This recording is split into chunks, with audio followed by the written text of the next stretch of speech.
मेरे ओजी सब्सक्राइबर। आज मैं आपको सुनाने जा रहा हूँ उत्तराखंड के पहाड़ों में बसा एक छोटे से गांव की ऐसी डरावनी कहानी जिसको सुनकर आपकी रूह कांप जाएगी।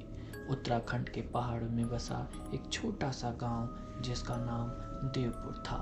इस गांव में एक प्राचीन मंदिर स्थित है जो अब खंडहर बन चुका है।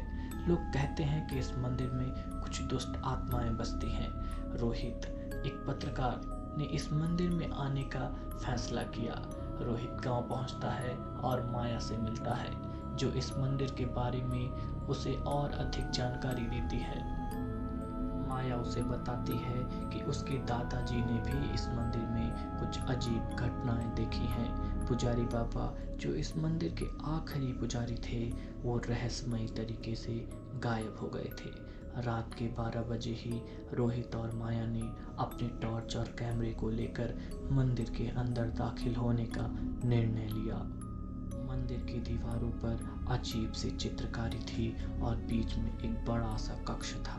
रोहित ने देखा कि मंदिर के भीतर एक पुराना पत्थर का सिंहासन खड़ा है और जिस पर पुजारी बाबा की छाया बैठी दिखाई दी। अचानक वह छाया गायब हो गई और वहां एक भयानक चीख सुनाई दी। रोहित ने माया के साथ मंदिर के गुप्त कमरों की जांच करने लगा। उसने एक पुराना ताबूत और खोला। उसमें एक काले रंग का ताबीज और एक पत्र मिला। पत्र में लिखा था कि मंदिर में एक प्राचीन श्राप है जिसे तोड़ने के लिए किसी को बलिदान देना होगा। पत्र के निर्देशन का पालन करते हुए रोहित और माया गहरे जंगल में प्रवेश करते हैं। जंगल में कई कठिनाइयों का सामना करने के बाद वे एक गुफा तक पहुंचते हैं। गुफा के अंदर एक बड़ा सा दरवाजा है जिसे खोलते ही उन्हें एक भयानक दृश्य दिखाई देता है। गुफा के अंदर कई तांत्रिक अनुष्ठान कर रहे थे। कुछ दुष्ट आत्माएं रोहित और माया की तरफ बढ़ने लगीं। रोहित और माया ने देखा कि पुजारी बाबा ही इन दुष्ट आत्माओं के पीछे थे। वह अपनी शक्तियां बढ़ाने के लिए इन आत्माओं का इस्तेमाल कर रहे थे, मानव बलि दे रहे थे।